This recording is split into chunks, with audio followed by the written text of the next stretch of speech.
En libertad, con Jano García. Damas y caballeros, ¿qué tal? ¿Cómo están? Sean bienvenidos a esta noche del 15 de abril de 2026. Concentración por parte de las víctimas de ese terrible accidente de Adamuz que se llevó la vida de 46 personas, pero también de ese maquinista en Cataluña, 47 víctimas que nos dejó esa terrible semana de enero, hoy frente al Congreso de los Diputados pidiendo una cosa: la verdad. Una verdad que, sin duda, el gobierno no ha dicho en ningún momento. Ahora vamos a repasar, porque claro, Óscar Puente estuvo engañándonos, pero al final, como decía Sánchez el otro día, que el tiempo pone a todos en su lugar, y tanto que es verdad. Pero vamos a escuchar a una madre que perdió a su hijo, porque claro, estamos hablando de un accidente que ya algunos ni recuerdan. Las informaciones que están apareciendo y que han ido apareciendo posteriores al accidente, lo que nos revelan es que este accidente es por culpa de no tener un mantenimiento adecuado de las vías. En Japón, que llevan con los test de alta velocidad, ni se sabe, no han tenido ni un accidente mortal. Ninguno. Pero algunos dicen, estas cosas pasan. No, estas cosas no pasan. O si bien es cierto, ocurre en países tercermundistas. Esto es verdad, sí. Pero ¡ay, qué mala suerte! Bueno, un accidente. ¿Cuántos trenes hay? Estamos hablando que el accidente fue provocado por una nefasta gestión política. Bueno, pues una de las madres que perdió a su hijo lo relataba de esta manera frente al Congreso de los Diputados. Ahora ve que están todos los trenes hechos una mierda. Es imposible. Todos los trenes, todas las vías. Y decía, esto está muy mal. Mamá, el día menos pensado me van a recoger con cucharilla. Porque esto está todo fatal. Algún día hay algo grave que va a pasar, pero no creí nunca. Nunca creí que le iba a pasar a mi hijo con 39 años. No lo creía nunca. Y esto no se puede permitir. No se puede permitir. Pues así relataba con el dolor propio de una madre que ha perdido a su hijo lo que su hijo le decía antes del accidente. Porque anda que nos hablaba del estado de las vías. Y se decía, estos trenes se mueven mucho, hacen ruidos extraños. Pues lo que ocurre también ahora en otros lugares. Pero es importante tener en cuenta que en este caso, pues esto es una lotería, desgraciadamente le tocó a esta pobre señora perder a su hijo, pero podía haber sido cualquiera de ustedes. Cualquiera podría haber sido el que se hubiese subido en ese tren por los motivos que ustedes consideren y hoy estar muertos. Porque esta es la gran injusticia. Siempre que ocurren estas cosas, generalmente, pues no le pilló Óscar Puente. No es uno de los fallecidos. Ni tampoco a toda la tropa metida en Adif. No. Al final siempre paga las consecuencias el pueblo, claro. Pero podría haber sido cualquiera. Y es que a día de hoy, tal y como está la red ferroviaria, pues a cruzar los dedos y a ver si llegamos todos bien. Esto es lo que ha provocado Óscar Puente desde que está como ministro de Transportes. Bueno, pues hoy, mientras estaban las víctimas frente al Congreso de los Diputados, dentro del Congreso de los Diputados estaba Óscar Puente. Y dice, pero este tío sigue siendo ministro. No solo sigue siendo ministro, sino que todavía no está encarcelado. Aunque el tiempo, ya ahora lo comentaremos con las últimas informaciones que ha publicado Entre Ambas Aguas en el debate, me temo que va a terminar, como hoy, por cierto, la expresidenta Isabel Pardo de Vera, que estaba sentada en el banquillo. Pero bueno, ahora también lo repasaremos.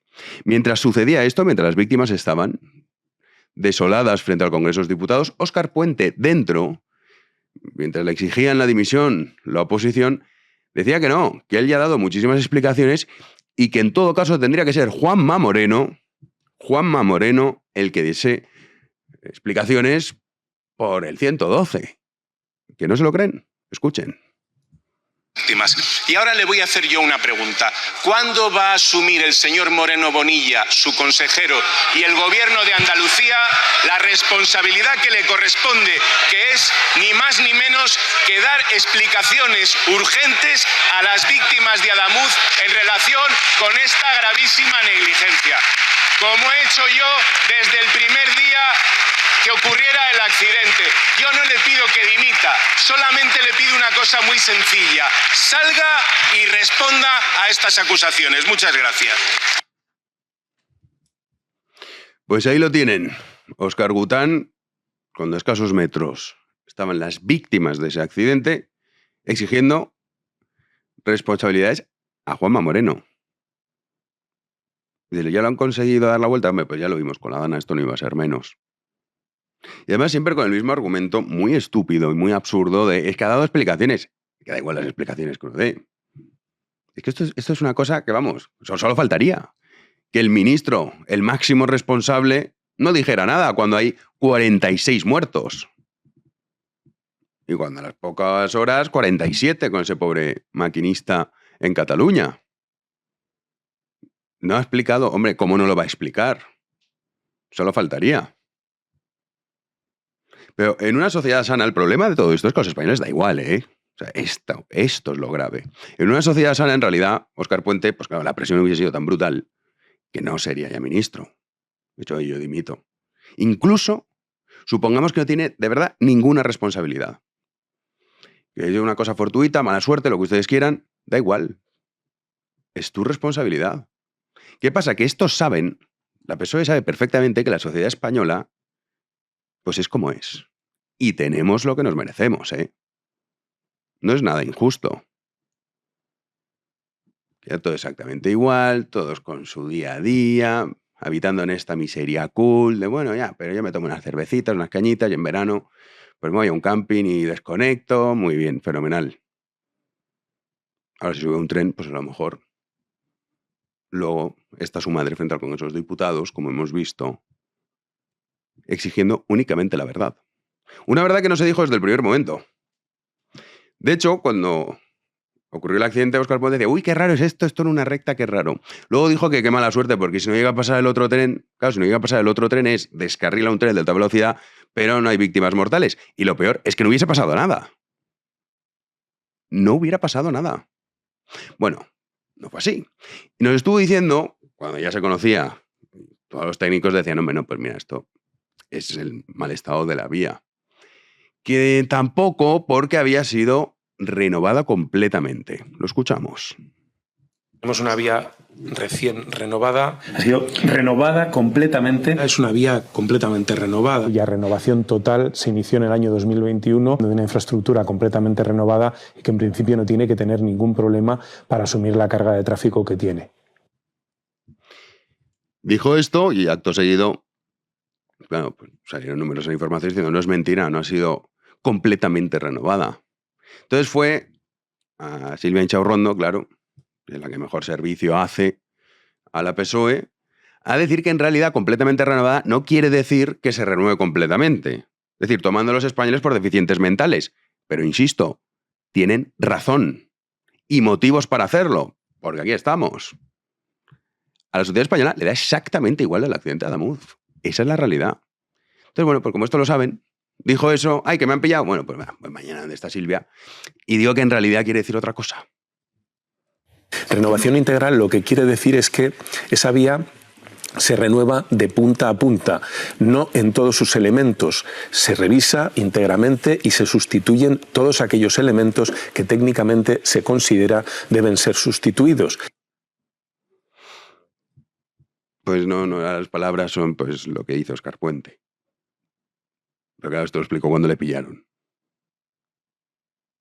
Dices, ¿qué nos queda? Pues pocas cosas. La Guardia Civil, sí. Podemos contar, al menos, con... No todos, porque al final, pues también en estos cuerpos, sobre todo, digamos, en las élites, los que están más arriba, generalmente son los peores. Pero afortunadamente no han podido meter mano, como sí que han hecho con la Policía Nacional, con la Guardia Civil. Porque lo que conocemos, esto publicaba Alejandro Entrambasaguas en El Debate, es cómo se llevaban pruebas del accidente personal de Adif. Estas imágenes están incorporadas al informe de la Unidad Orgánica de Policía Judicial de la Guardia Civil, a las que ha tenido acceso en exclusiva Alejandro Entrambasaguas para El Debate, que acreditan como personal de Adif, dependiente del ministerio, obviamente de Óscar Puente, trasladó durante la madrugada material procedente del accidente ferroviario de Adamuz. Las fotografías, tomadas en el marco de la investigación judicial abierta, permiten reconstruir con precisión una operación nocturna en la que se manipulan, cargan y transportan tramos completos de vía extraídos del punto del siniestro. El de Ullo explica aquí muchas cosas. No, nos has mentido. Pero es que te han ido pillando en todas las mentiras. Hasta la Guardia Civil ha tenido que estar diciendo, no, esto es mentira. Cuando se dijo que personal de Adif, que dependen de Óscar Puente, es decir, del gobierno, Sánchez está en China, a todo esto. No se crean que está aquí con las víctimas, no, es que está muy ocupado controlando el negocio internacional. Y sobre todo mirando a ver a qué país se puede exiliar porque se le van cayendo las opciones. Venezuela ya no. Ahí ya no va a poder. Bueno, pues Óscar Puente le íbamos pillando una detrás de otra. La Guardia Civil, no es mentira, se publicó que se habían llevado personal de Adif pruebas y también dijeron que era mentira. Afortunadamente la Guardia Civil dice, ¿mentira? No, aquí están las pruebas. Y cuando les pillan, vienen con el rollo de, bueno, es que en realidad esto se hizo sin mala fe. Y cuando nos mintió a sabiendas, tampoco había mala fe. Cualquiera que conozca el historial de la PSOE, y particularmente el de Óscar Puente, pues entenderá a la perfección qué tipejo más siniestro es. Porque uno puede estar equivocado ideológicamente, fenomenal, pero ahora, es que estos son tipos malvados. Son seres repugnantes. Es la morralla que ha estado recogiendo Pedro Sánchez. Va a estar rodeado de gente todavía más miserable de lo que la PSOE había tenido, que no es poco, al frente desde hace muchos años. No se salva ni uno, porque luego están todos aplaudiendo a Óscar Puente. Y tampoco se salvan sus votantes, que podían ser ellos mismos también los que estuviesen en ese tren. Porque esto del fanatismo incluso basta con la vida. Están dispuestos a, oye, pues si no jugamos la vida en el tren, pues no lo jugamos, pero eso sí, a mi PSOE que no me la toquen. Es una banda criminal, embustera y mafiosa. ¡Comenzamos! Antes de ir con las noticias, vamos con el parte de guerra de la mano de nuestro querido Alberto Garín. ¿Qué tal? Pues aquí me sigues teniendo. De hecho, posiblemente nuestros espectadores no se lo creen, pero en efecto estoy encadenado a esta mesa. Es verdad, te desencadenamos para la tertulia y luego en cuanto terminamos te volvemos a coger y te ponemos ahí. Eso es. Esto es así, esto es así. Así es de duro. Sí, bueno, pero tienes que contar las novedades de esta guerra. Luego te preguntaré por lo que ha pasado en Estados Unidos con esa reunión entre Israel y el Líbano.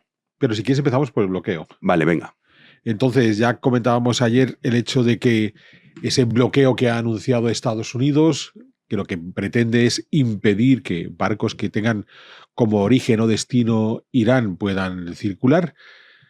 Ya explicamos hace 2 días que no se trata de un bloqueo en el que pongan la flota de Estados Unidos atravesada en Hormuz y de esa manera nadie pueda cruzar, sino que gracias a estos modernos localizadores que llevan los barcos, de igual que sean petroleros o barcos de contenedores, se puede saber cuál es el movimiento que están haciendo esos buques, y lo que se está anunciando es que cualquiera de estos buques que crucen el estrecho de Hormuz pueden ser detenidos por la flota de Estados Unidos, que además ya han generado incluso un mensaje estándar que van retransmitiendo a los buques anunciándoles que si no quieren ser detenidos y quizás a partir de ahí bloqueados, pues que sencillamente los que han salido de Irán regresen al puerto iraní, y los que tengan intención de ingresar al Golfo Pérsico, camino de Irán, mejor no lo hagan y se den la vuelta. Están siendo movimientos muy pausados, lo cual tampoco tiene nada de sorprendente porque estos barcos no son especialmente rápidos. Pero sí que estamos viendo, siempre a través de estos programas como Marine Traffic, que en efecto la situación se está dando y están influyendo sobre los buques que estaban moviéndose hacia o desde Irán. A partir de aquí, pues el debate, como ya decíamos ayer, está en si afecta directamente a los intereses de transporte de energía, de mercancías, de lo que sea con China. ¿Qué va a suceder? Pues de momento no lo sabemos, porque de momento lo que ha sucedido es sencillamente que hay barcos que no se han movido o barcos que se han ido para atrás. Entonces no ha terminado de haber, digamos, Jano, una jugada más allá. Como ves, han decidido hasta los Estados Unidos emplear la misma técnica de los iraníes. Tocar nos vamos a tocar, pero vamos a asustar tanto que solo con el miedo que os hemos metido en el cuerpo os quedáis parados. Vamos a hablar, te decía antes, que es histórico, esa reunión entre Israel y el Líbano, en Estados Unidos, en Washington. Sí, porque aquí... Esta es otra parte importante. De hecho, en las negociaciones habló mucho del Líbano, de Israel, que si estaba incluido o no estaba incluido en el alto el fuego. Pues aquí es muy interesante porque incluso en B1 hemos hecho programas dedicados a la historia del Líbano y las relaciones del Líbano con Israel.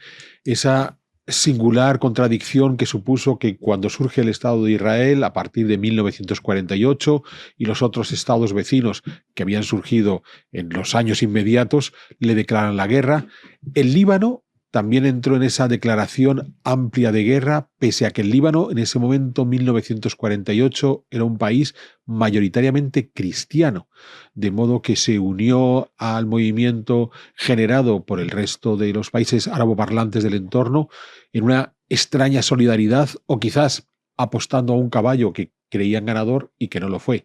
A partir de ese momento, el Líbano nunca se ha sentado a negociar la paz con Israel, e incluso esa tensión militar entre el Líbano e Israel desembocó en la invasión por parte de Israel al Líbano a partir de 1982, en esencia tratando los israelíes de frenar todos los ataques terroristas que los palestinos hacían desde el Líbano hacia Israel, que a su vez provocó una radicalización de una parte de la sociedad libanesa, y aquí ya empezamos a introducir todos los elementos de la creación de Hezbollah, el apoyo recibido por Irán y demás. Bueno, ¿qué es lo que ha sucedido? Pues que los embajadores de Israel y el Líbano en Washington han decidido sentarse a estudiar la posibilidad de un tratado de paz entre Israel y el Líbano. Claro, hay una piedra en el zapato, que es Hezbollah, ese Hezbollah que Israel trata de eliminar y que el propio gobierno del Líbano ya en las últimas semanas, en varias ocasiones, ha reclamado que Hezbollah se desarme y en definitiva desaparezca. Es una de las grandes contradicciones entre las muchísimas contradicciones que tenemos en Próximo Oriente. El hecho de que haya un gobierno incapaz de controlar a un grupo armado dentro de su país y el trabajo sucio de desarmar a ese grupo que es Hezbollah lo esté realizando el país vecino, en este caso Israel, con el que en teoría está en guerra, pero a quien no ataca el ejército oficial del Líbano, el ejército del Estado libanés, porque saben que le están haciendo el trabajo sucio. Entonces, en este complejo enredo, claro, cualquier posibilidad de establecer la firma de la paz entre el Líbano e Israel inevitablemente pasa por el hecho de que Hezbollah haya desaparecido antes, porque si no, no sería una paz real. Pues estaremos atentos. Comentabas ese pedazo de historia que hiciste, el origen de la guerra entre Israel y Hezbollah. Si pone Alberto Ganín el Líbano, el primero que sale. 170.000 llevas. Para que veas que hay gente que trata de entender qué es lo que ocurre en el Líbano. Que lo cuentas muy bien, la verdad. Bueno, el Líbano es un país apasionante que o lo cuentas bien o te pierdes. Sí, porque es verdad que tiene un lío también. Importante. Pues nada, estaremos pendientes de ese parte que nos transmites. Mil gracias, querido Alberto. Y yo creo que ya nos vemos la semana que viene. Ah, sí, claro, es verdad. Mañana no hay parte porque mañana estamos en el CEU. Sí, es verdad, mañana no vengas. Estáis en directo. Y claro, como me tienes encadenado esta mesa, o me llevo la mesa hasta el CEU, o no hay manera. Pues te dejaremos que vengas al CEU si quieres. Bueno. A las 6:30. Es verdad, pues ya nos vemos el lunes. Eso es, el lunes. Mil gracias. Nada, y gracias a nuestros espectadores. Nosotros nos vamos ya así a las noticias del día.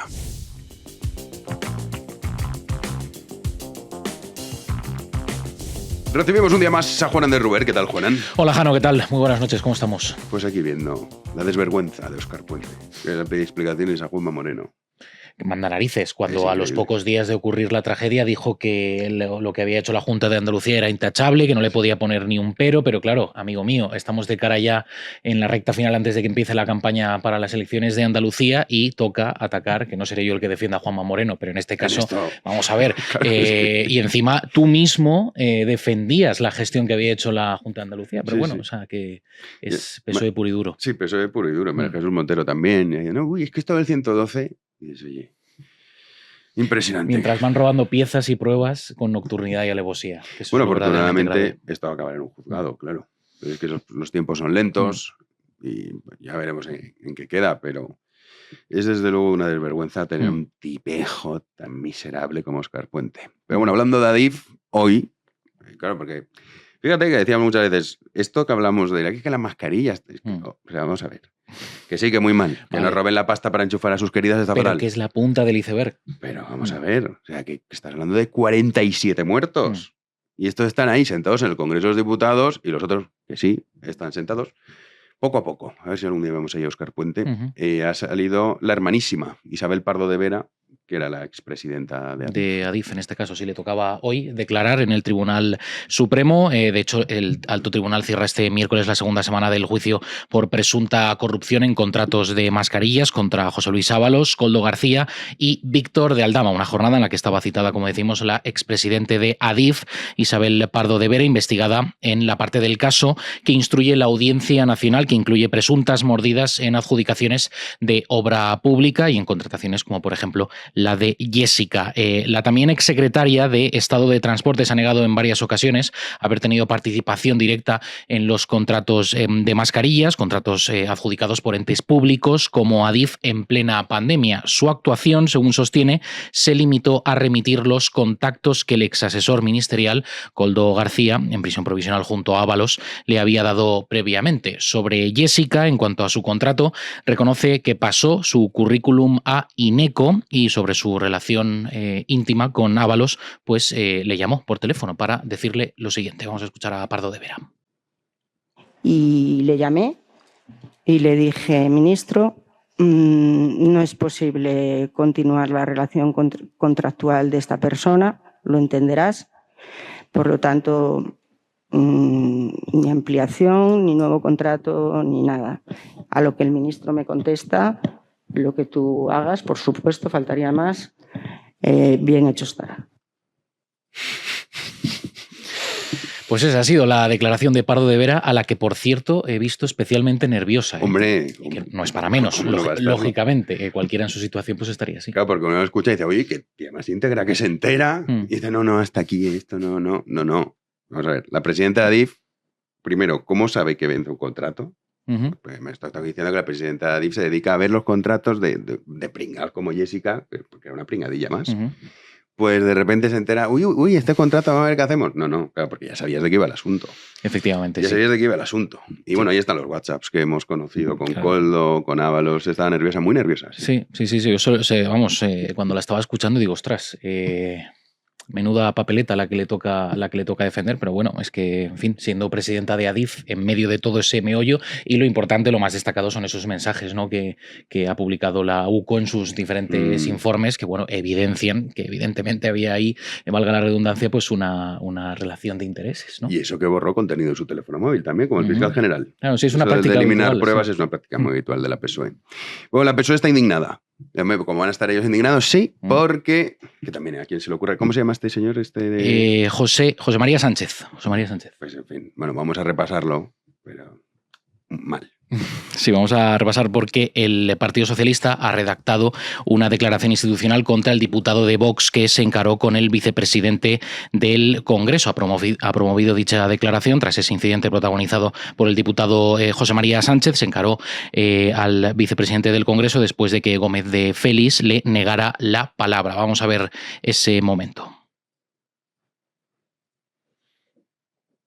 Bueno, pues ahí tenemos ese momento, esa discusión entre el diputado de Vox y el vicepresidente de la Cámara. Quería responder a un diputado de Esquerra que, según su versión, le había llamado criminal y asesino de manera repetida. Sánchez, el de Vox, acabó siendo expulsado del hemiciclo. Los socialistas han denunciado en un texto que lo ocurrido no es una anécdota, sino una forma de hacer política basada en el ruido y la intimidación. Pretendían leerla en el Pleno, pero necesitaban el respaldo unánime de la Cámara Baja, y el PP, Vox y UPN se han negado a firmar. El resto de partidos con representación parlamentaria, todos los de la mayoría de investidura de Pedro Sánchez, pues sí lo han hecho. En la declaración, insólita incluso en los tiempos de Batasuna, Los socialistas denuncian que el diputado de Vox atentó contra la dignidad de esta institución y que el Congreso no es un espectáculo, manda narices, ni un plató de televisión, ni un ring. Y se quedan tan anchos, ¿eh? Es brutal la doble vara de medir. Es Bueno, evidentemente, sobre todo porque el historial es largo, ¿eh? Empezando por el fundador del Partido Socialista. Sí, bueno, la verdad, la persona es más de matar. Que, esto es cierto. Claro, de hecho, amenazó a Maura con un atentado personal. El fundador del Partido Socialista, los que están poniendo ahora el grito en el cielo, y no quiso que se retirara del diario de sesiones dicha amenaza, o Indalecio Prieto, que también entró con una pistola en el Congreso amenazando al personal. O sea que, vale, que nos estamos yendo bastante atrás, pero es que dicen, nunca había pasado esto en el hemiciclo. Bueno, en fin, más allá de Tejero... Pero que aparte, a ver, es un señor mayor cabreado, mal, porque eso no lo puede hacer. Sí, no, pero, que hay que pero luego estaba el decoro. otro, Gómez de Celise, te iba por ahí por las... Estaba esperando a ver cuándo me agredía. Digo, venga, hombre. En la entrevista en la cadena SER, de hecho, Hombre, cuando empezaba diciéndolo, digo, a ver, que sí, que puede ser criticable, por supuesto. Criticable. Pero claro, sobre todo es la vara de medir en este Sí, asunto. sí, que el sí. PSOE es el que más tiene que callar en estas cosas. O sea, que y más Eso con siempre. el espectáculo. Eso siempre. Pero vamos, ¿para qué? ¿Para qué? Y eso es la verdad. No entiendo cómo se llamaba este hombre, se me olvida todo el rato. Sánchez, José María Sánchez. Eso, José María Sánchez. Pues no, eso no se puede hacer. No se puede hacer. Y es injusto, la vida es muy injusta. Hombre, Yo claro creo que es Gómez de injusto. Celise es un tipo bastante siniestro. Un día hablaremos de él. Pero bueno, si está, esto es el show ya, el post-show Hombre, de la PSOE. Claro que no. Sí, le falta ponerse un cabestrillo a Gómez de Celise. Sí. Es que además lo ha repetido mucho. Yo solo estaba esperando el momento del sopapo. Sí, es que la palabra de... Es un señor mayor cabreado diciendo que, oye, que me están diciendo esto y no haces nada. Que Ya está. estaba caliente en ese momento porque, bueno, no debe ser agradable que te llamen asesino a la cara, ¿no? Y menos un diputado de Esquerra. Entonces, pues, otros que también los que más claro, tienen que callar que esto. otros, exacto. Otros que... En fin, vamos con sesión de control porque Sánchez no estaba. Pero me has dicho tú que Yolanda Díaz tampoco. Tampoco. Creo que estaba en Pontevedra. O de compras. O recogiendo pellets, no sé muy bien exactamente lo que estaba haciendo, pero bueno, hoy había bastantes calvas en el hemiciclo. No estaba tampoco Feijóo, claro, no estaba Sánchez, pues... Pues bueno, pues vamos a repasar que aún así han pasado cosas. Sí, han pasado cositas. le ha tocado a la vicepresidenta, en este caso Sara Agesen, la ministra para la Transición Ecológica, defender pues el fortín sanchista entre tanta ausencia nacional e internacional. Tampoco ha estado presente, como decimos, el líder del PP, y además del incidente de ayer que acabamos de destacar, el diputado de Vox, pues ha habido otro asunto central en dicha sesión de control. Hablamos de esa decisión del juez Juan Carlos Peinado de procesar a Begoña Gómez por 4 delitos. A ese intento de catedrática, Begoña Gómez. El gobierno pues sigue en sus 13 en su crítica furibunda contra el magistrado que se ha atrevido a procesar a la esposa del presidente del gobierno, y por su parte la portavoz del Partido Popular en el Congreso, Esther Muñoz, criticaba al ministro Félix Bolaños por ese señalamiento del Ejecutivo al juez Peinado. Este lunes, de hecho, ha traspasado los límites de cualquier demócrata. Usted ha atacado a un juez con nombres y apellidos. Usted se ha excusado diciendo que era una opinión personal, pero es que cuando un ministro del Gobierno de España da una rueda de prensa no da su opinión personal, da la opinión del Gobierno. Y el juez Peinado no es su problema, es su excusa. De hecho, ustedes le están utilizando para lanzar un mensaje a todos los jueces de este país. Si a alguien se le ocurre investigar al Gobierno, esto es lo que les va a pasar. Un linchamiento personal y profesional. Ustedes le están utilizando para lanzar un mensaje de miedo y que cuando a cualquier juez de este país le llegue un asunto de su Gobierno, se lo piense 2 veces. Estaba Feijóo, no es que haya sido un fallo de récord, sino que se ha incorporado después, pero claro, ante la ausencia de Sánchez, pues los que han efectuado las primeras preguntas han sido Miguel Tellado y Esther Muñoz. Pues nada, pues ahí estamos. Ataques personales a la justicia. Bueno, Sánchez, en eso coincidíamos ayer todos. Que dijo, yo solo pido que la justicia haga justicia. Sí, exactamente. Es lo que estamos pidiendo todos. Eso es. Bueno, vamos, que mañana nos vemos en persona con nuestra audiencia. Tenemos ahí programa en directo, nuestro primer programa en directo, digamos, con público. A ver qué tal sale la cosa. Ya sabes que las tardes de expectación suelen ser tardes de decepción, pero ahí estaremos en el CEU a partir de las 6 de la tarde, ¿no? Más o menos. 6:30. 6:30, ¿no? Ahí tendremos pues un cóctel de bienvenida, un pisco labis, podemos decir, ¿no? Con nuestra querida audiencia, los que han tenido a bien pues comprar la entrada. Todavía quedan entradas disponibles. Pocas ya, ¿eh? Muy poquitas, así que se cuentan con los dedos de las manos. Dense prisa, estaremos ahí hablando, pues eso, tomando unas cervezas para relajarnos un poquito, y luego ya pues en ese programa en directo pues nada, podrán seguirnos, podrán vernos y nada, a ver qué tal sale la cosa, Jano. Pues sí, ahí tiene el cartel del plantel, que está Chapo Apolaza, Miguel Rovira, Javier Martínez Fresneda y Rubén Arranz. Así que nada, mañana nos vemos en el CEU a las 6:30 empieza el cóctel, a las 8 la tertulia en directo. Muy bien. Y ahora nos vamos a nuestra tertulia, aquí en el estudio. Damos ya la bienvenida a Pedro Insua, ¿qué tal? Muy bien, pues aquí andamos. Vamos a ver. ¿Qué nos tienes preparado hoy de tema, tío? Que esta es la cosa, no sé, dubitativa. ¿Por qué? No, bueno, porque ya, no sé, los temas suelen ser reiterativos, ¿no? No, en el programa, por supuesto, el enfoque siempre es originalísimo y todo esto. No voy a ser yo, ya sabéis que soy muy mal propagandista, incluso, pero bueno. Pero, joder, es todo lo mismo. Es el cuento de esto, del Día de la Marmota, en España. Sí. Es una cosa, siempre los mismos temas, siempre los mismos... O sea, es inmovilismo dialéctico brutal, porque claro, como han vaciado completamente la plaza pública, el ágora del debate, porque es un debate imposible, es un diálogo de sordos, están atrincherados en sus propios posicionamientos, el sectarismo ya es insoportable, entonces casi ya no hay debate de nada. Sí, es verdad, lo he hablado con una amiga y decía, es que no te cansas todos los días. Y digo, pero es que es a lo que nos dedicamos. Y hay que seguir, ¿eh? O sea, sí, es que esto es como la gota malaya. Sí, hay que repetir. A Sócrates le acusaban de repetir siempre lo mismo. Los sofistas le decían, pero si tú siempre estás hablando lo mismo. Y digo, pues sí, así tengo que seguir. Para ver si te enteras. Claro. Al final lo ejecutaron, ¿eh? Joder, coño, qué final. Esperemos que no sea el nuestro. Sí, ahí está. Sí. Pues esperemos no tener ese final. Nos ha dejado un poco descolocados, pero bueno. Gonzalo Rodríguez, con Gon enfrente, seguro que no. ¿Qué tal, Gon? Contra la anti-España, caña, hoy, mañana y los días que sigan a mañana. ¿Por qué estamos siempre con lo mismo? Porque España está atrapada en un bucle sin salida en el que los partidos nacional separatistas están en el Congreso de los Diputados y condicionan al gobierno central. No ya al del sanchismo y la sanchosfera, a todos los que ha habido en las últimas décadas. Entonces, cuando tú tienes el cáncer dentro, es imposible que en una mesa de debate público, de tertulia política y de actualidad, no tengas que recordar, y más aún cuando cada 2x3 te hacen alguna trapacería, no tengas que recordar, maldita sea, que es que tienes el cáncer dentro y que contra la anti-España caña, hoy, mañana y los días que sigan a mañana, problema número 1 de nuestra nación. Así que encantado de volver a la línea del frente a dar caña. Y decía Pedro Insua que se ha vaciado el debate, que es un diálogo de sordos, que no hay política realmente. Bien, pues eso también muchas veces aquí lo hablamos, ¿verdad? Es decir, parece que los temas son reiterativos, pero nosotros sí entramos al meollo de la cuestión y decimos, es que hay un problema ya de filosofía política en España. Es decir, hay una corrupción ideológica tan grande que impide que el debate público sea racional y esté completamente sesgado y sectarizado, hasta el punto de que efectivamente algo tan evidente como que un partido ultranacionalista vasco es enemigo de todos, empezando por los vascos, a los que les niega su condición de españoles. Bien, pues eso, que es racional y empírico, resulta que no está en el debate como una carta principal que poner en el centro de la mesa. Por eso digo que se ha vaciado el debate, es un diálogo de sordos porque se ha perdido la política, ha quedado absorbida por el sectarismo. Así que siempre, hoy, mañana y los días que sigan a mañana, con la espada sacada contra la anti-España caña. Maldita sea.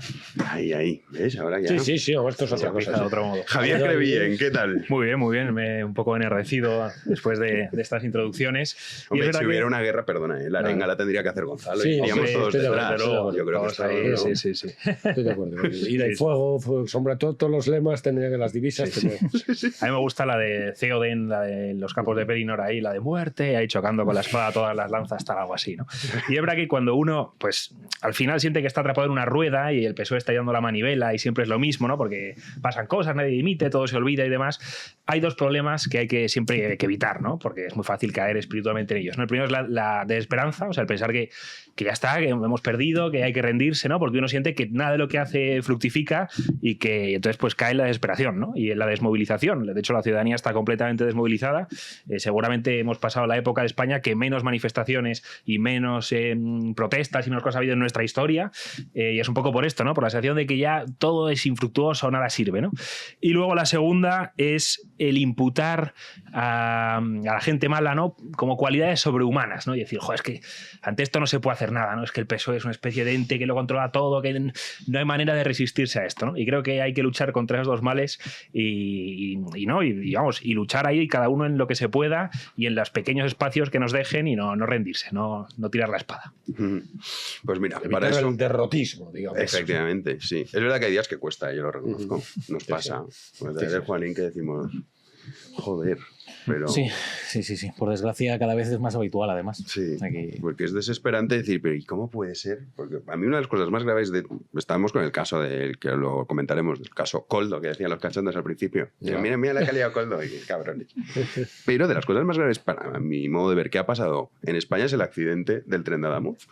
Bueno, pues ahí está Óscar Puente y no ha pasado, se han dimitido nadie, pero es que les han pillado a miembros de Adif llevándose las pruebas. O sea, menos mal que está la Guardia Civil detrás, que es de las poquitas cosas que nos quedan en España. Y dices, pero es que estos tíos, vamos con ese asunto. Han pasado casi 3 meses desde esa tragedia ferroviaria en la que fallecieron 46 personas en Adamuz, y los supervivientes del accidente y familiares de las víctimas se han plantado ante las puertas del Congreso de los Diputados para leer un manifiesto y expresar su queja, abandonadas por completo por el gobierno. Óscar Puente, que no se ha dejado caer por ahí, exige ahora a Juanma Moreno Bonilla que explique la falta de coordinación del 112 de Andalucía al producirse el accidente. Curioso que lo diga ahora, cuando ya estamos a las puertas de empezar la campaña de las elecciones andaluzas. En enero, al poco de producirse la tragedia, señalaba que dicha gestión, la del Partido Popular, había sido impecable, que no tenía que poner ni un solo pero. Vamos a escuchar lo que decía en su momento el ministro de Transportes. Mi colaboración institucional, debo decir que a plena satisfacción. Aquí, evidentemente, bueno, pues el señor Moreno Bonilla nada tiene que ver con el transporte ferroviario y, por tanto, nada se le puede exigir. En lo que sí se le podría exigir, que es en cómo han actuado los servicios de emergencia que están bajo su mando, cero reproches que hacer, todo lo contrario. Han actuado correctísimamente y, en fin, no puedo, ni en la forma ni en el fondo, le puedo hacer más que alabanzas al señor Moreno Bonilla y agradecerle. Esto es lo que decía Óscar Puente, pero es que en enero. Sí, pero es que hoy en el Congreso ha ido a las víctimas y ha dicho lo siguiente, Juanín.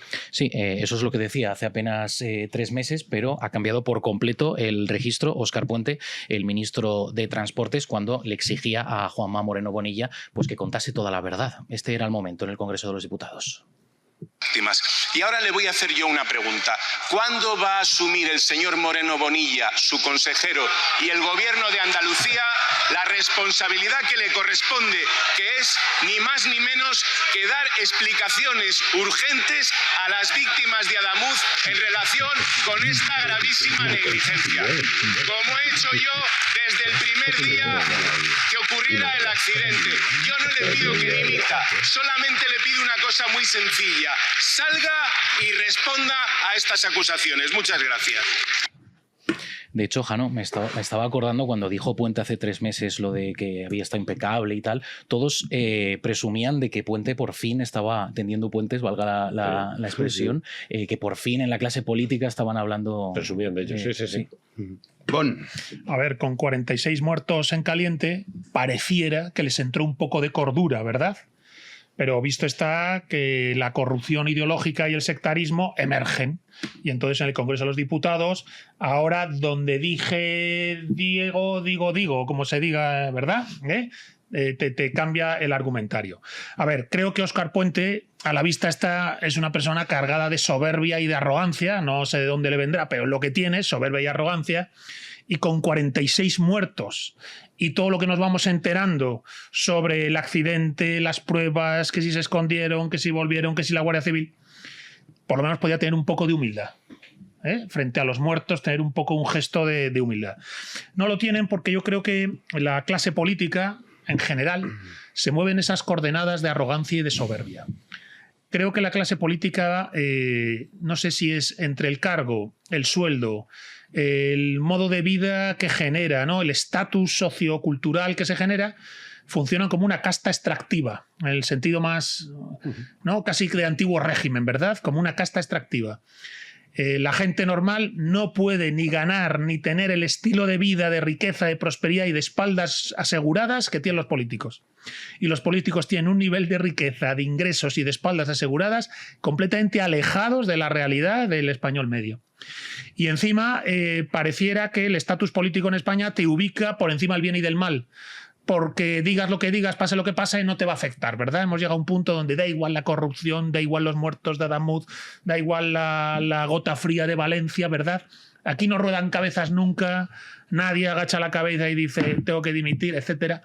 Entonces, al final, bueno, pues las personas quizás más débiles de carácter son víctimas de la arrogancia y la soberbia, como este señor, que tiene pinta de no ser el tío más íntegro del mundo, ¿no? Y entonces pues te transmite esa arrogancia y esa soberbia.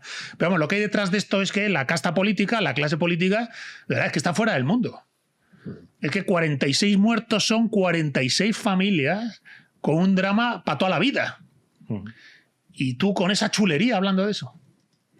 Entonces, no sé, es un nivel bajísimo. Lo que hemos dicho muchas veces, es un nivel bajísimo el de la clase política, con unos sueldazos que, como suelo decir yo, en el mundo real, ¿quién se lo pagaría? O sea, el sueldazo que tiene el señor Puente en el mundo real, Nadie. con una nómina en una empresa privada, ¿quién le pagaría ese dinero? ¿Sabe él lo que costaría que alguien gane en España el dinero que él gana en una empresa privada? Sin embargo, tiene esa chulería. Entonces, también decías tú que no hay que desanimarse, no hay que tirar la espada.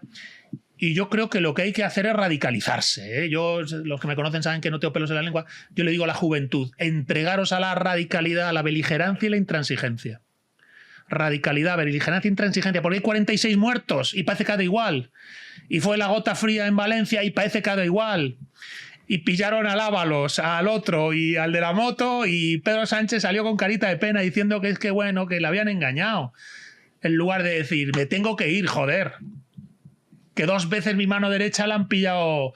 Entonces, radicalidad, beligerancia e intransigencia contra una clase política que no está a la altura de la historia de España, de no sé cómo decir, de la nación española, joder. Con esto que nos repetimos mucho, me voy a repetir, y esto también es culpa de Moreno Bonilla, o sea que un tipo que estaba encantado con las palmaditas del PSOE, no pidió responsabilidades, de hecho dijo, bueno, no es el momento de pedirlas, ya las pediremos más adelante, y al final pues las responsabilidades se las han pedido a él, porque no las ha pedido, y este tío, y Óscar Puente, ha sido de rositas.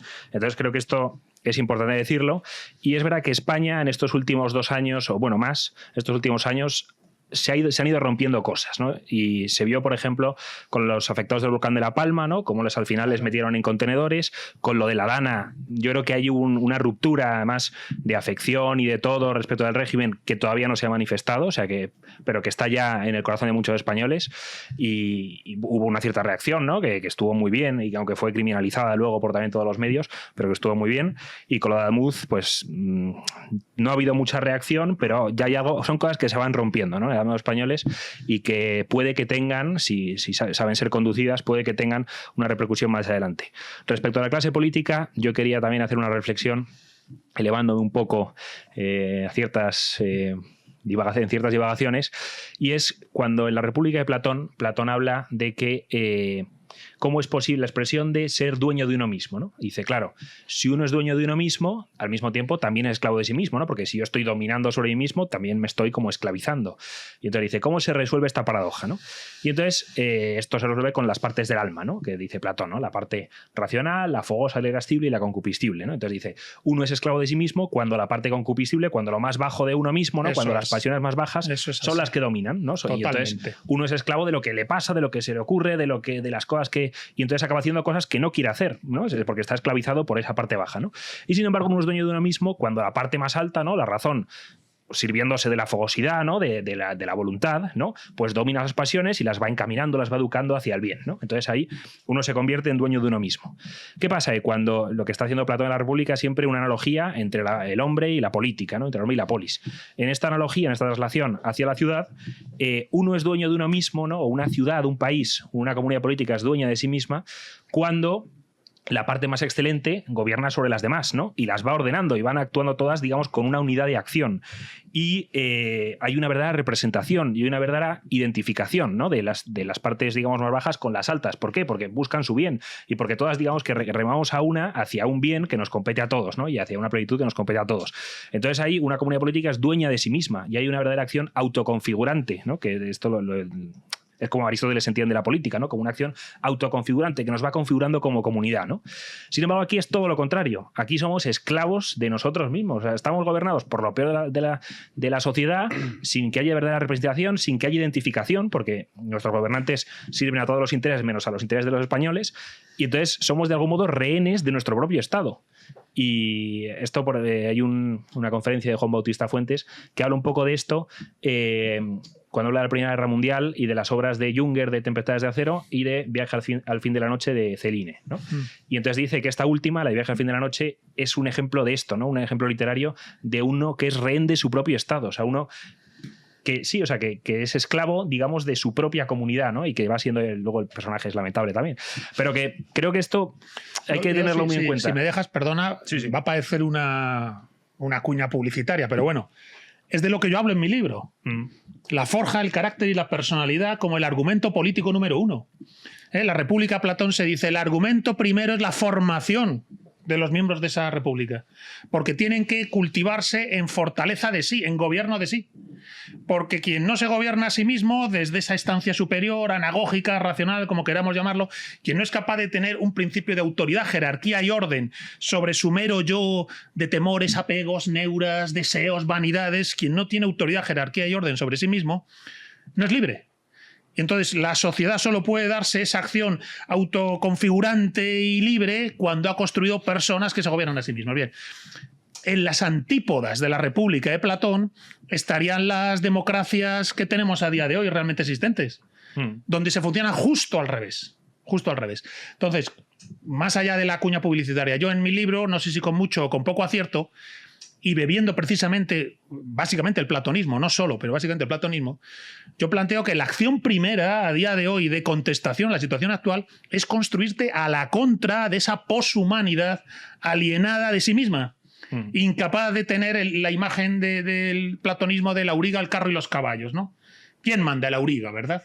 Bien, pues a día de hoy no tenemos auriga, corren los caballos y tiran del carro a su aire. Entonces, bueno, perdona, pero totalmente de acuerdo con lo que decías. Y esto, por cierto, lo dice también Gadamer, que incide mucho en la importancia de educar la virtud, crear disposiciones virtuosas para la acción. O sea, la arete griega, que yo subrayo siempre, la arete.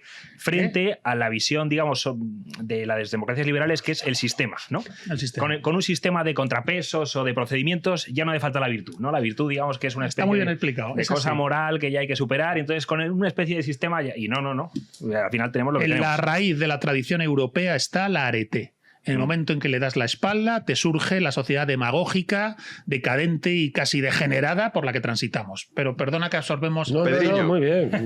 Muy bien, como profesor da gusto escucharos, joder, que este sea el tema fundamental. Y yo en esa línea, pues es que Aristóteles lo dice muy bien al hacer la distinción entre sistemas rectos, politiqués, que llama Aristóteles, es decir, que tienen en cuenta el interés de la polis, y despotiques, aquellos sistemas políticos que se gobiernan no en función del bien común, sino en función del que gobierna, del propio, la propiedad, del interés propio del que gobierna. Despotiques, ¿no? El interés común y frente al interés propio. Entonces, pues claro, es decir, aquí tenemos unos gobernantes que fundamentalmente, vamos, en el caso de Pedro Sánchez yo creo que no se puede llevar es el non plus ultra de ese ejemplo, porque está ahí gobernando claramente no a favor del bien común, porque puede ser más o menos discutible qué es el bien común, subimos los impuestos, los bajamos, tal, ahí hay una discusión y ahí, claro, ahí puedes argumentar, pues hombre, yo creo que económicamente suena esto por ahí, esa es una discusión, digamos, dialéctica, ¿no? Es muy discutible, pues que el bien común, incluso ya a grandes, los sistemas máximos ideológicos, como diría Galileo, ¿no? Los sistemas máximos, el tolemaico y el copernicano, pues aquí el socialismo y el liberalismo como sistemas máximos de organización política y tal y cual, pues lo puedes discutir, puedes decir, no, bueno, yo creo que para el bien común es mejor el socialismo por tal y por cual y por cual, pero para el bien común, siempre teniendo el bien común, o el comunismo incluso, como en el horizonte siempre el bien común, o el liberalismo, yo creo que el liberalismo porque nos roban los impuestos, todo lo que quieras, pero aquí no, aquí tenemos un gobernante cuyo base y apoyo parlamentario es el separatismo, que por definición niega el bien común. Claro. Por definición entonces ya no hay discusión, ya no va a ser mejor. Para la comunidad española puede ser mejor el socialismo, puede ser mejor la república, puede ser mejor la monarquía, puede ser, ahí está, para la comunidad española. Pero lo que es imposible que sea bueno para la comunidad española es que rompas la comunidad española. Eso no tiene discusión. Entonces, claro, Sánchez claramente se pone de manifiesto, y aquí yo creo que es la situación política en la que estamos ahora en España más elocuente en este sentido, porque otros políticos, Rajoy, pues sí, se apoyó al PNV y tal, pero siempre estaba el horizonte ahí, fue común más o menos, dice, no, es que tengo que aguantarlos, incluso Aznar con Pujol, tal, que se han hecho concesiones de cojones, pero vamos, Felipe González también, exactamente igual, lo mismo, pero claro, son concesiones más o menos circunstanciales, pero aquí son concesiones esenciales, porque su gobierno depende absolutamente de los apoyos del separatismo. Y entonces pasó amnistía al separatismo. Lo va. Entonces, claramente, aquí está gobernando. El gobernante que tenemos no está gobernando en función del interés común, claramente, sino el interés propio, su propio interés de mantenerse ahí, y es un gobierno en ese sentido despótico, despotiqués en términos aristotélicos. Sí, muy bien, pero esto que tiene que ver todo, porque fíjate que esto que estás diciendo, que gobiernan por su propio interés, claro, cuando uno está en ese rollo, se dedica incluso a llevarse pruebas, a ordenar que se lleven pruebas del accidente de Adamuz. Es que es una locura.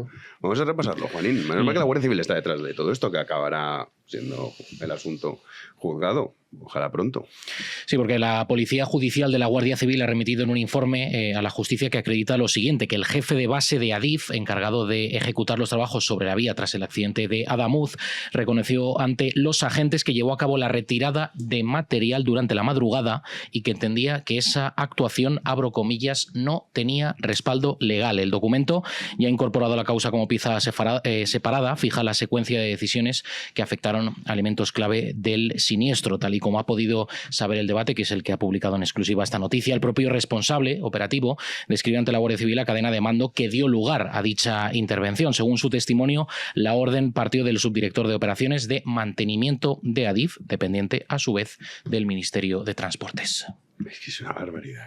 Sí, sí. Es espectacular. No, además, es que Óscar Pero, Puente perdona un segundo. O sea, lo que más me sorprende es que a la sociedad le da igual. O sea, no te creas tú que esta noticia ha tenido un impacto, que dices, oye, tío, que se están llevando las pruebas del accidente que causó la muerte a 46 personas. Sí. Pasamos por el 11M ya, que destruyeron los trenes. Es que poco tiempo habían destruido los trenes, que era a los 2 minutos. Claro, a los 2 minutos. Entonces, bueno, pero aquí lo llamativo es estos cambios de giros que no tienen consecuencias de ningún tipo, porque tú puedes sostener una cosa completamente y ahí pero que los cambies, el propio Sánchez, claro, si es que te das cuenta que Sánchez inicia su gobierno con un volantazo impresionante, que no iba a pactar con entonces a partir de ahí pues ya no iba a pactar con Pablo Iglesias porque quita el suello, bla bla bla bla bla bla bla, y se acabó y pum, pegó el giro totalmente y bien recibido. Entonces Óscar Puente dijo, porque eso lo dimos todos, dijo, esto no fue una cosa de las infraestructuras. Pues esto fue una cosa muy extraña, dijo, vamos a tener una cosa muy extraña, vinieron los extraterrestres y habían allí puesto un palito para qué tal. Entonces, esto fue la causa primero, una cosa rara, una cosa anomalísima, imposible de... Claro, que está subrayado, está queriendo colarnos la idea de que aquello era tan anómalo que era imprevisible y que él no tiene responsabilidades. Porque fallo humano no fue, porque fallo en los trenes tampoco fue, eso ya lo sabían, y entonces solo quedaba el fallo de las infraestructuras. Entonces dijo, no, una cosa anómala, no es imposible que nosotros, pues coño, que es de las infraestructuras, que se acaba de saber que es de las infraestructuras, nada, no lo acepté. Encima tiran balones fuera a Moreno Bonilla, o sea, al mazón del momento. Sí. Entonces, a Mazón, venga, que sea total, Mazón ya es un árbol caído, pues vamos a seguir partiendo ramas y ya está. Y entonces vamos a seguir cortando porque esto lo absorbe todo. Sí, si es de las infraestructuras y la noticia que acabamos de comentar, ¿verdad? Lo que nos encontramos entonces es de una suerte ya de malevolencia deliberada, ¿no? Donde... Un fraude. Claro, un fraude. Puente dice, ha sido una cosa rarísima, es decir, nadie tiene la culpa. Exacto. Nadie tiene la culpa. Le podría haber pasado a cualquiera. No, como la culpa no lo tiene el PP, entonces nadie la tiene porque yo no puedo ser culpable. Claro, esto entonces, es un poco no hay fallo humano, no hay fallo del tren. tendrían que ser las infraestructuras, pero no pueden ser las infraestructuras. Entonces, como no pueden ser las infraestructuras, ha sido una cosa rarísima, una mala suerte. Ya te ha tocado, tío. Llegó a decir eso. Sí. Llegó a decir que mala suerte que justo pasaba el tren, porque si no hubiese pasado el otro tren, entonces no estaríamos hablando de víctimas mortales. Fue un rayo de Zeus. Pero lo peor es que tiene razón. Lo extraterrestre. peor es que tiene razón que si llega a descarrilar el tren y no hay víctimas mortales, o sea, lo hubiese salido como última hora, descarrila un tren, tal. Y ya está. Y ya está. Ya, pero eso también son rasgos de tercermundización de la política. Son rasgos de tercermundización, ¿verdad? Las infraestructuras fallan, pero porque hubo un accidente nos enteramos. Si no, eso sale una noticia por ahí y ya está. Y ahora, cuando la Guardia Civil interviene y nos habla de este tema de las infraestructuras y demás, cuando sale este tema y debería mover al escándalo al común de la ciudadanía, ya es demasiado tarde porque estamos en una rueda. Nadie tiene tiempo para nada. Estás con el trabajo, no sé qué, la vida. Entonces, estás en una rueda donde no se paga precio. No se paga precio porque todo dura nada. Es absorbido rápidamente por la rueda loca de la vida que llevamos y ahí se queda. Bueno, pues yo creo que hay que encontrar la manera de, aunque sea a toro pasado, de verdad, que no se olviden las cosas. Que no se olvide lo que pasó con la gota fría en Valencia, la Dana, que no se olvide lo que ha pasado con Adamuz, que se entienda que no han sido golpes de mala suerte. Que no es que te ha caído un rayo, que ibas paseando por el monte, ostras, le cayó un rayo al pastor y le mató. Maldita sea, que no ha sido un rayo. Que es que hay un país que no está trabajando bien esas infraestructuras y hay unos gobernantes que, tercermundizados, se quitan del medio, lo dejan pasar y, como dices tú, tiran balones fuera y buscan al mazón de turno que se coma el marrón. Nada más, el sonajero tiene. El PSOE hay que reconocerle que yo ni sé ni eso, porque tampoco hace falta ser muy hábil, pero bueno, o sea, yo no reconozco nada en este aspecto. Pero es verdad que funciona, porque la gente es idiota perdida. Sencillamente, este es el postulado un poco del que parto yo. Es que no puede ser de otra manera, porque hábiles tampoco son, que es lo que dices tú aquí, el triunfo de la estupidez. Entonces, el sonajero, digamos, para desviar la atención, ¿no? Esto es, son muy hábiles con el sonajero, pero claro, el sonajero es para los niños. El sonajero lo inventan los estos pitagóricos, ¿sabéis esto? Lo inventan en Pitágoras porque los niños ¡pum!, se pegaban. Entonces, para entretener a la familia y poder hacer, pues inventan el sonajero, ¿no? Entonces, pues estos tienen el dominio del sonajero. Y entonces son capaces de desviar la atención. Entonces, Óscar Puente salió a ruedas de prensa, pero casi a 3 por minuto, cuando el tema estaba candente. De repente, ¡pum!, silencio absoluto y total. Y claro, han pasado no sé cuánto tiempo, y ahora, ¿dónde está el sonajero? Pues en China, ahí está agitando así con lo del tema de chino, y si nos hemos olvidado de esto se ha acabado. Entonces todavía allí mirando para China, y ya está. Entonces, esta habilidad que tiene Sánchez para dominar eso, y como es una sociedad infantilizada, de todo dicotomías, izquierda-derecha, pero en términos maniqueos, y entonces es la política del sonajero, lo tienen dominado en este aspecto. Sánchez. Me gusta mucho esa la política del sonajero. Me lo voy a apuntar. Crevi, ¿verdad? Y esto de que no se olvide las cosas, ¿no? Que aquí se intenta hacer y aquí pues se sigue hablando de esto y lo hablamos y lo exponemos. Esto debería estar haciéndolo toda España. O sea, todo el que tiene un micrófono, todo el que tiene un altavoz, debería estar hablando de esto. Entonces, que si eres una Alsina o cualquiera de estos y viene Óscar Puente a entrevistarle, pues que no le hagas un masaje y que le pidas cuentas y que tal, y que es un tipo así, que por su propia incompetencia, por una cosa que está bajo su propia responsabilidad, ha muerto gente, es que no tendría ni que poder salir a la calle. O sea, que no poder. Y ya de nuevo elevándome al Ceorein, perdón, Jano, que nos ha juntado a tres divagantes. Es un poco la idea. Pero está hecho. Justo estoy leyendo más de estos rollos, ¿no? Y Edith Stein tiene unos textos en las que une responsabilidad con comunidad. Dice, con esta idea de la autoconfiguración, ¿no? Cuando una comunidad es responsable, entonces es verdadera comunidad, porque es responsable de su destino.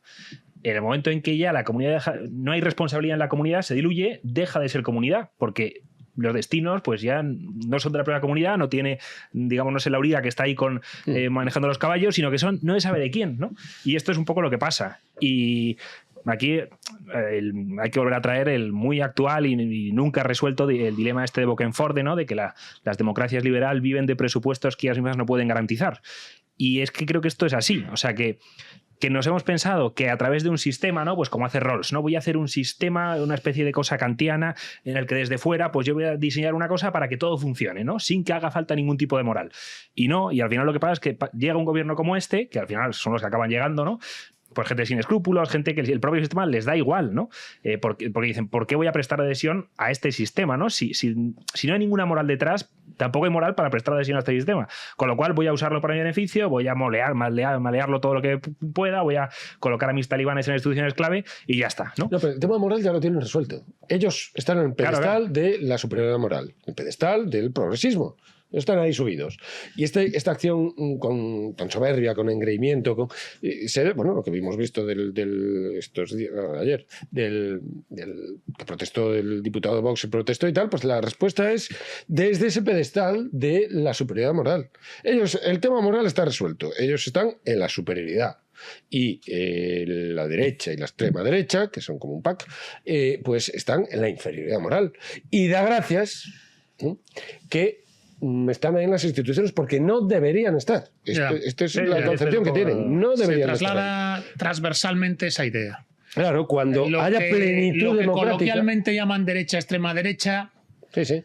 La plenitud democrática para esta gente es que no exista esta gente. Entonces ya estaremos en una verdadera democracia, que es lo que dicen ellos. Entonces somos demócratas y tal, y es como el Castor y Pollux, o sea, los dioscuros, ¿no? El PSOE, el progresismo es incompatible con la presencia en los parlamentos, en las instituciones, de todo el retroceso, con la reacción. Entonces hay que eliminarlos de las instituciones. No son rivales políticos, no son considerados como interlocutores válidos. Todo eso creo que ya estaba en tiempos de ZP. Sí. Eso ya estaba en tiempos de ZP. ZP es el primero que establece esa idea consagrado, digamos esto.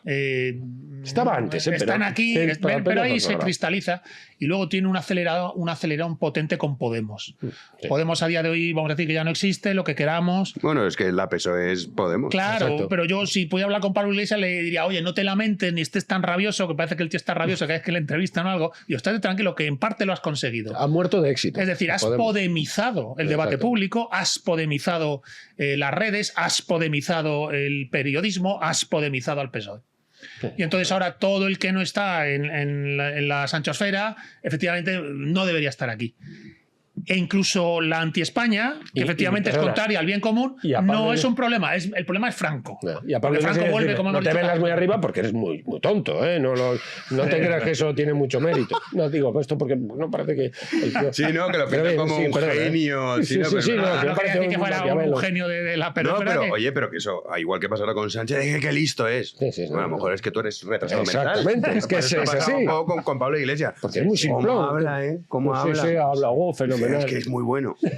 Bueno, el caso es que estamos podemizados. Estamos en una España ya podemizada. Entonces, aunque Podemos pueda desaparecer del Congreso de los Diputados o no tenga votos, ha marcado totalmente, tóxicamente, ha envilecido, envenenado la política española. Pero sí que hay una cosa que es verdad. La PSOE ha cogido todo eso de Podemos, pero Podemos nunca llegó al punto de decir, me da igual, lo que pasa es que aquí no dimite nadie y sé que os vais a olvidar del tema. De hecho, hubo dimisiones. Porque no tenían poder. Claro, pero que hubo dimisiones. Podemos con poder es el PSOE. Esto es la cosa. Sí, pues eso sí. Pero que es que ni siquiera Podemos llegó a ese punto. O sea, había dimisiones y cuando había un escándalo y era toda la bien, venga, que tú decías que te acuerdas Ramón Espinar y luego que Papaíto estaba ahí metido con la tarjetita y el pisito y tal, y bueno, a lo mejor es momento de que te apartes. La PSOE ni de coña, dice, ha habido divisiones, pero porque ya no son del PSOE y no lo han sido nunca. Es como esto, prácticamente lo de 1984, ¿no? Ya, o sea, Maxim Huerta es el único que... No, y los que han dimitido porque los han medio obligados. Ábalos y Santos Cerdán, ¿no? Pero es que nunca fueron del PSOE. Sí, secretarios de organización. Nunca lo fueron. Si eran corruptos, si eran puteros, si eran entonces que no eran del PSOE. De hecho, el discurso... Perdón, no, termina. No, digo decir que el discurso de nosotros somos los buenos y los malos tal, o sea, cuando la derecha gane estas elecciones, las siguientes elecciones o lo que sea, cuando saquen un buen resultado, el discurso va a ser esto es un retroceso para la democracia. O sea, todo el rato que la elección de los ciudadanos por estos partidos, o sea, que es la democracia, pues esto es la democracia retrocede. Y luego sobre José María Sánchez, que yo le conozco, es amigo mío, y de hecho le mando un saludo porque porque sé que nos ve, o sea, ve este programa. Y oye, pues he quedado fatal porque no me acordaba de su nombre, perdón. Bueno, la verdad que tiene un nombre no esperaba muy, a veces, a lo mejor un poco común, ¿no? O sea, como José María Sánchez, no tiene un apellido así como que te acuerdes, a lo mejor. Bueno, de Sánchez yo me acuerdo mucho, ¿eh? Sí, eso sí. De Sánchez nos acordamos todos. Si no pone nombre, ese es inconfundible. Solo te acuerdas de uno, ahora mismo. Y vamos, que yo le conozco y es un tipo de una manera súper tranquila. Vamos, si es que se le ve en la propia cara. O sea, es un señor mayor que se ha cabreado. No, y una persona de unas maneras muy tranquilas, muy afables, muy educado, y pues simplemente pues, le debieron de insultar y pues se fue a quejar. Sí, le llamaron criminal. Varias veces. Claro, voy a criminal. el procedimiento de elevar una queja contra este señor, tal, y el otro, pues al ver que aquello no funcionaba, que el otro era un sectario, que tal, pues obviamente se alteró. Pero vamos, que es el tío, digamos, ya de verdad, o sea, como más dialogante, más tranquilo, más afable, seguramente de toda la Cámara. Pues para que veas lo que provoca el sanchismo. Sí. Que es verdad, que hasta la persona más pacífica, esto es como el amigo de un amigo mío, su padre, era... Tú lo veías y dices, este hombre yo creo que no grita nunca, es sí. Ponía a ver el fútbol y se volvía loco. Pues eso nos pasa con el sanchismo. Las personas que éramos tranquilas... Voy a contar un chiste, venga un momentito. Por favor. Sí. Todo este programa está hecho para tranquilo y tal. Hay un chiste que es un tío que en tribunal y tal. Es verdad que usted se cagó en el padre, en la madre de su compañero de trabajo y tal, y hablan fatal de ellos a toda la ascendencia, no sé qué, no sé cuánto. No, señor juez, yo le dije... Manuel, me estás echando aceite hirviendo en la espalda y resulta realmente molesto. Esto es lo que se espera que tienen que decir. O sea, le llaman criminal, no sé qué, no sé cuánto, y no va a decir, no, me estás echando aceite hirviendo en la espalda y resulta realmente molesto. Es lo que tenía que decir José María Sánchez. No, de verdad, tío. Es bueno el chiste. Bueno, sí. Es que me preocupa. Contado por ti. Es gráfico. No es el primer chiste que cuenta Pedro Insua. Cada cual peor que el anterior. Vamos, Juanín, con el tema de la inmigración, que esto también, hablabais de democracia y tal, pues claro, al final lo que importa pues es que vota el personal. Pues en este sentido, 500.000 que van a regularizar, pero hay que sumar que vamos a llegar a los 2. Sí, además esa regularización masiva de inmigrantes anunciada por el gobierno ya está dando los primeros problemas. Los funcionarios de extranjería, a través de, comisiones obreras, han convocado una huelga indefinida a partir del próximo 21 de abril. Ese es el día que comienza el proceso aprobado por el gobierno de Sánchez por el colapso que va a suponer la tramitación de la documentación de más de 500.000 de inmigrantes debido a la falta de personal y a la poca formación de los funcionarios para este proceso. Consideran insostenible la situación de cara al nuevo proceso, que va a suponer una carga adicional de trabajo. Claro, pero yo creo, claro, el tema es que vamos a tener que currar. O sea, no es, le importa 3 narices que te van a meter a 2 millones de inmigrantes. Eso les da igual. Ahora, oye, sí, solo faltaría encima va a tener que poner a trabajar. Que, mire, voy a decir una cosa, no voy a decir. ¿Ves cómo le pasa como a José María Sánchez? Es una persona tranquila. Entre medias está Correos, con todo este proceso. Por bueno. Pero fíjate entonces cómo se plantea esto. Es decir, no sé.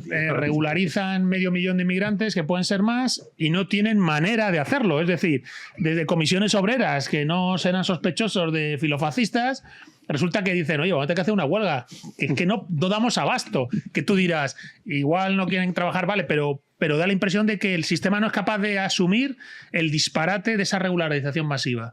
Entonces, yo con este tema de, ahora lo hablaremos, este tema de la inmigración masiva, la regularización y demás, nos movemos otra vez en el ámbito de la irracionalidad. ¿Qué más necesitas ver que ya ha pasado en otros lugares de Europa para darte cuenta de que esto no va a salir bien? O sea, ¿qué más necesitas ver en Bélgica, en Suecia, en Alemania, en Marsella, en Francia, en Irlanda, en Inglaterra? ¿Qué más necesitas ver? Esto no funciona así. Esta inmigración masiva, las regularizaciones masivas, en algún sitio han funcionado y han generado una sociedad más cohesionada, más fuerte, más próspera, más segura, o una sociedad más... En ningún sitio. En ningún sitio. En ninguno. Vale, pues ya está. Entonces, si es empírico, ¿por qué no se puede? Somos gilipollas. Sí, porque si este fuera un experimento que ahora se nos ha ocurrido, somos los primeros en hacerlo, ¿no? Como los países nórdicos, pues en los 70 o Francia más adelante. Pero, ojo, que es que ya han pasado muchas décadas y se ha visto lo que pasa, vamos, que solo hace falta viajar a los países y ver lo que está pasando. Hoy mismo ha salido en El País una noticia diciendo que, congratulándose, ¿no?, con un tono muy triunfalista, diciendo que hay un récord en las afiliaciones a la Seguridad Social por parte de los inmigrantes, ¿no? Se ha llegado a 3,15 millones, me parece que era el dato. Sí. Entonces, eso, pues un récord de presentado como una gran noticia, ¿no? Porque nunca ha habido tantos inmigrantes trabajando, tantos inmigrantes afiliados a la Seguridad Social. Pero claro, uno piensa, bueno, pero si es que los inmigrantes, por lo menos contabilizados, son 10 millones, ¿no? Luego serán muchos más, ¿no? Serán, pues a lo mejor, porque si sumas ahí nacionalizados y gente un poco que está ahí en el descontrol, pues a lo mejor son 15 o llegamos a 20. Pero vamos, tomamos el dato de que son 10 millones, ¿no? ¿Qué está pasando con los otros 7 millones, ¿no?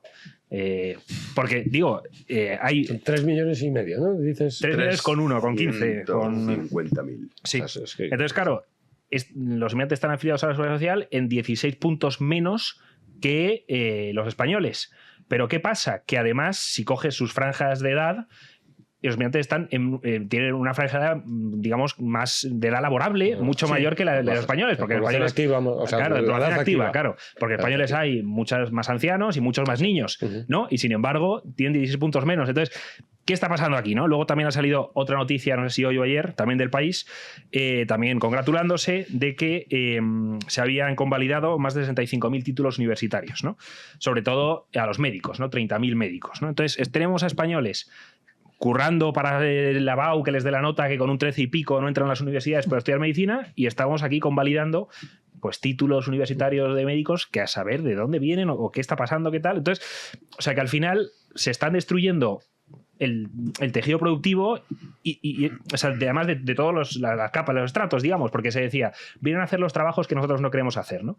Y bueno, es que muchos españoles no quieren hacerlos precisamente a esos salarios, ¿no? Exactamente. Hay un fenómeno que yo me he fijado en los últimos años, que es que los trabajos de universitarios, ¿no? De chavales jóvenes, de pizzero, de repartidor, de camarero, ¿no? Que te metías ahí unos meses a trabajar, cada vez se ve menos, ¿no? Cada vez se ve menos chavales, digamos, que están estudiando la carrera y que se meten a trabajar en una cosa de estas, ¿no? ¿Y por qué? Pues precisamente por esto, ¿no? Porque al final esta inmigración, que ya digo, no es culpa suya, no personalizo en ellos, sino simplemente en los sistemas de incentivos que se crean, pues acaban aceptando unos sueldos que el español medio es que no le compensa por las horas que les exigen cobrar esos sueldos de miseria, ¿no? Pero como decíamos, también en los trabajos de alta cualificación, con esta convalidación de títulos, se van a ver afectados, ¿no?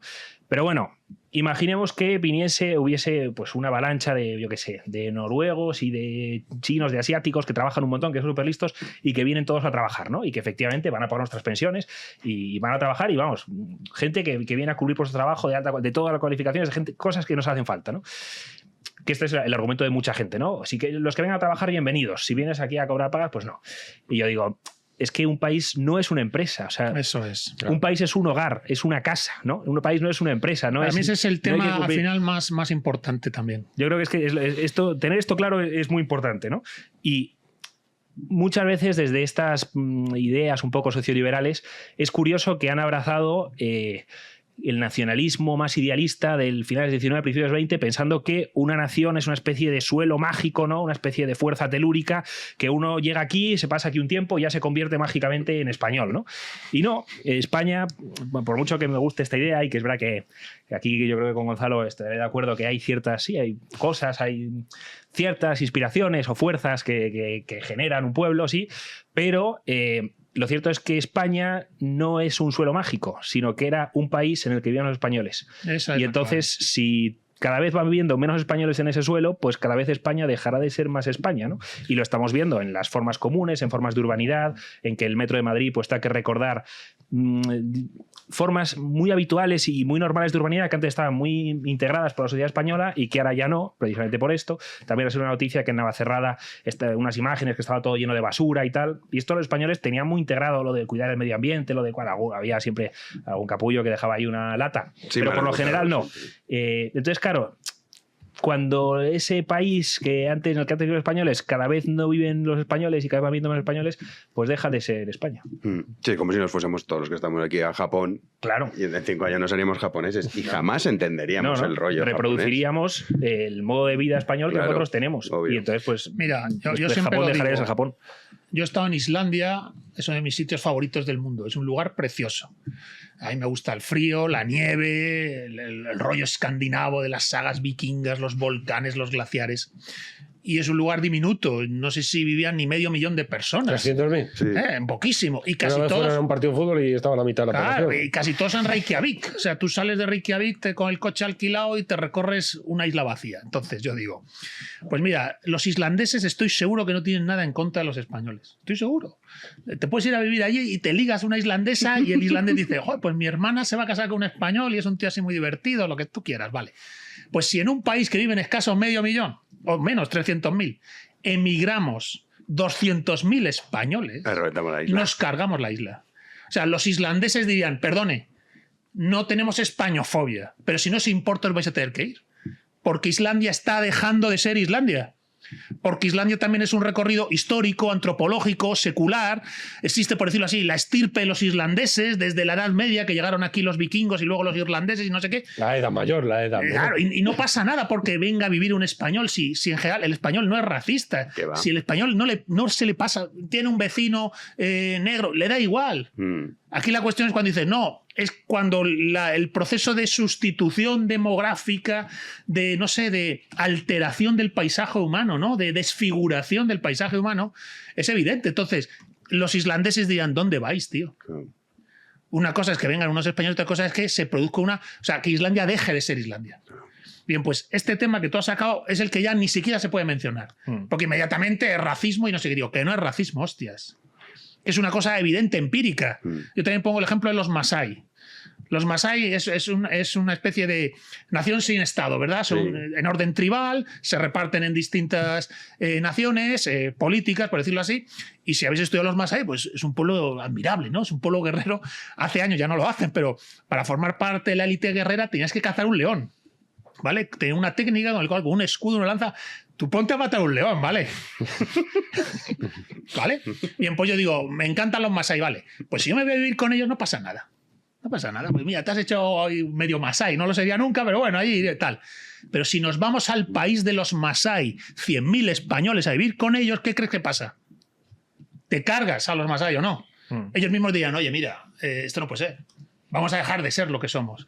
Bien, pues, sin necesidad de ser ni racista ni antirracista, porque es empírico, porque salta a la vista, los procesos de inmigración masiva, en el momento en que es masiva, es irracional y autodestructiva. Sí. Venga de donde venga, vaya de donde vaya. Si la inmigración es masiva, es irracional y autodestructiva. Es contraria al orden natural. Es contraria a la manera que tienen los seres humanos de organizarse en un territorio. Entonces, claro, si me dices que hay 3 millones de inmigrantes que están en la seguridad social, pero en España hay 10, tú dices, ¿y dónde están los otros 7? ¿Qué hacen los otros 7? Y digo, pues ya estamos. Disfuncionalidad, irracionalidad y una simiente de autodestrucción. Perdón, así más largo. No, fenomenal. No, aquí lo que pasa es que España tiene una singularidad, no excepcionalidad, esperamos que no sea excepcional esto, pero bueno, lo es en principio, que es el boicot a lo que significa España. Desde el punto de vista histórico, hay una leyenda negra que está ahí boicoteando pues esa identificación, que eso implica pues que la lealtad se boicotea, se pone en cuestión. Entonces, porque es curioso, o sea, aquí se manifiesta la identidad europea con una presumiendo mucho de ello, ¿no? Y se manifiesta la identidad regional. La identidad regional, pues son identidades fortísimas que se reivindican de una manera pues muy beligerante, ¿no? Las identidades regionales y la europea. Pero la española no. Entonces hay una voluntad nacional que decía. Pero es curioso, esto lo decía muy bien vicepresidente Alfonso Guerra. Alfonso Guerra decía, es curioso, y está muy bien dicho por Alfonso Guerra.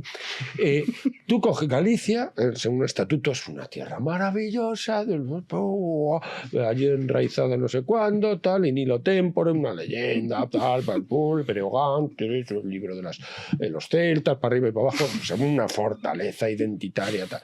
Coges el País Vasco, lo mismo, hay torres, tal, coges Cataluña, maravilloso, tal, no sé cuánto. Valencia, Cantabria, todas, cada una. Las juntas en España es una puta mierda. Esto es curioso. O sea, la reúnes y es España, la mierda. Y dices, pero ¿cómo puede ser? ¿Cómo puede ser? No tiene sentido. Esto es una cosa, o sea, cada parte en sí misma es. Pero coges, las reúnes y es una bazofia. Entonces, claro, con esa perspectiva, claro, te presentas en Europa, no soy español, perdón, bueno, soy cántabro, mejor. Claro, es imposible. Entonces, este sufrimiento que tiene España de una... en todos los ámbitos, además, desde el punto de vista literal, cinematográfico, ya no digamos. O sea, pues este constante boicot, pues ahora hace que, pues después a la hora de defender ante la posibilidad de una inmigración masiva, efectivamente, que eso no hay quien se lo coma. Una inmigración masiva es imposible, porque es una sustitución, la gran sustitución. Es un proceso complicado, porque después resulta que hay más frenos de los que parece y tal, ¿no? Pero claro, si tú dices, según el credo progresista de Gemma Nierga, ¿no? Que dijo una vez, a ver cuándo este premio por fin, el premio Planeta, no sé qué premio era, lo gane un Mohamed y un Mustafa y tal. O cuando dices, pues como Irene Montero, viva lo marrón y no sé qué, no sé cuánto, pues, tío, es que no sé de qué estás hablando. O sea, ahí estás invitando a esa inmigración masiva y estás machacando al rival. De nuevo, lo que volvemos, mandando al infierno al rival, ¿no? Bueno, nosotros no vamos a mandar al infierno a nuestra audiencia, sí que les vamos a mandar a que nos vengan a ver mañana. Que además, confirmado, Pedro Insua también estará para tomar unas cervezas. Hombre, claro, al salseo. Es importante. ¿Tú, Crevi, vas a venir también? Yo me pasaré. Venga, sí. Pues mira, Crevi también estará. Tú, Gon, puedes estar muy liado. Yo trabajo. Claro, es que mañana vamos a estar dando formación en Madrid alrededor de la figura de Alfonso X el Sabio. Entonces no voy a poder. Bueno. Si no, iría encantado al salseo y al petardeo. Ya, claro que sí. A la bohemia, claro que sí. Pero... Pues las últimas entradas, que ya quedan muy poquitas, están en el comentario fijado y enlace a la descripción. El que haya esperado al final del programa, a lo mejor pues ya no quedan, pero bueno, ahí están. Mañana nos vemos en directo. Si funciona bien y a la gente le gusta, repetiremos. Esta alineación yo creo que puede estar bien. Sí, pero bueno, mañana... Es peligrosa, ¿verdad? Oye, que tengo que decir que anuncian, oye, pero las consumiciones están incluidas en la entrada. Hombre, sí. Es verdad que no lo hemos dado por hecho, pero muchos no. Sí, está incluido. El cóctel está incluido. Claro, por supuesto. Imagínate la entrada y luego le haces pagar una cerveza, por eso no puede ser. Un refresco o el tentempié. No. Está incluido. Gon, querido, nos vemos la semana que viene la siguiente. Pues encantado, efectivamente. Vengo la siguiente y ojo, simplemente... La Escuela de Salamanca, Pedro Insua, es un libro maravilloso y he grabado en mi canal con él un vídeo en El Aullido del Lobo. El Aullido del Lobo no solo es el libro, es también el canal, y tenemos ahí una conversación muy interesante sobre la Escuela de Salamanca, donde dejo la pregunta para un día a lo mejor desarrollarla aquí: ¿cómo hubiera sido la modernidad contemporánea si se hubiera hecho desde las coordenadas filosóficas, teológicas, jurídicas de la Escuela de Salamanca y no de la Ilustración francesa, inglesa y demás? ¿Vale? Pregunta que me hace y yo no contesto. Saludo a la audiencia. Bueno, pero vamos, que es un tema a desarrollar, ¿eh? ¿Qué hubiera sido del mundo si no hubiéramos tenido Paz de Westfalia, Tratado de Utrecht, etcétera, ¿no? Y fin de la Escuela de Salamanca. Y luego, siempre lo digo, dejo el teléfono. Quien quiera conocer la ciudad de Toledo o conocer nuestras actividades, nuestras visitas guiadas, etcétera, 691 23 28 41. 691 23 28 41. Fuerza y honor, ahí lo tenéis, maldita sea. Sí, y luego, aparte que con el maestro Garín... Estamos preparando algo gordo. Estamos preparando algo gordo. Solo para los socios. Solo para los socios de aquí sois todos. Ya lo vamos a anunciar. Sí. Ya nos hemos reunido Alberto Garín y yo y lo vamos a anunciar, porque efectivamente vamos a hacer algunas cositas juntos, porque hay que hacer un ejercicio de arraigo, de formación, de encuentro con nuestras raíces, de saber quiénes somos frente a este mundo desarraigado y nihilista que sufrimos por culpa de que la Escuela de Salamanca no fue la que dio la matriz filosófica de la modernidad. ¡Ole! Pues ahí queda, háganse socios. Además, Pedro Insua, que había cambiado de tarjeta, si a alguno le ha pasado eso, se vuelve a hacer socio de cero y ya está, no pasa nada. Exactamente. El proceso son 2 minutos. Sí, en 2 minutos. Si eres un poco torpe como yo, 3. Crevi, nos vemos la semana que viene. Nos vemos la semana que viene. Pedriño, bueno, mentira, os veo mañana. Mañana nos vemos en el CEU. Pues nada, pues mañana comentamos en el CEU. Juanín, mañana comentamos en el CEU. Mañana estaremos ahí, si Dios quiere. Claro que nuestro querido Héctor a los mandos también mañana estará en el CEU. Podrán ustedes también saludarle. Porque sin Héctorcillo esto no sale, ¿eh? No, claro, es el gran artífice. El poder en la sombra. Sí, total. Además, muchos le podrán desvirtualizar, porque Héctor siempre está en la sombra. Sí. Entonces, pues eres muy guapo, ¿eh? Que venga mañana a comprobarlo. Nosotros regresamos mañana a las 8 de la tarde, claro, en directo. Es que es verdad, cambiamos la hora. Entonces, mañana el programa se hace en directo a las 8 de la tarde. Y acabaremos 9:15, 9:30. O sea, que eso también se me había olvidado. Así que nada, nos vemos mañana en el CEU San Pablo y ahí pues, comentamos y hacemos ese programa con todos ustedes, como siempre. Muchísimas gracias por estar ahí. Yeah. Chao.